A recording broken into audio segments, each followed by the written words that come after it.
өвчтөн маань одоо 45 настай 15 жилийн өмнө чихрийн жижиг онцлогдсон.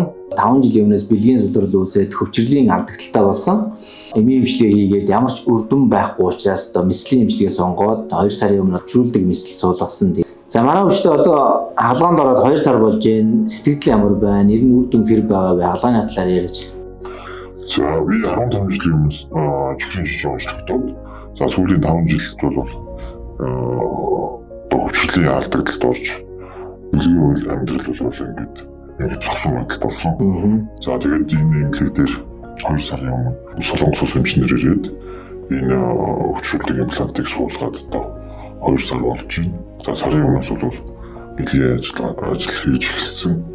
Тэр нь сэтгэл ханамж өндөр байгаа. За одоо ямар ч тогтмол бэлгийн харилцаанд ороо явж байгаа. Тий орж байгаа. Өөртөө зөвөр шаналгаа юм байгаа юу? За одоогор тийм юм ажиглагддаг байна.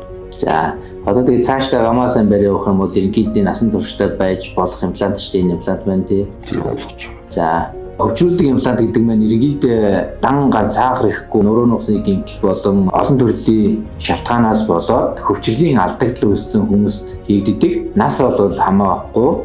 Ерөнхийдөө одоо эмийн эмчилгээ, бусад эмчилгээ хийгээд ямар нэгэн үр дүнгүй хүмүүст хийгддэг эмчилгээ аваад төгс мэдрэмжийг Сондор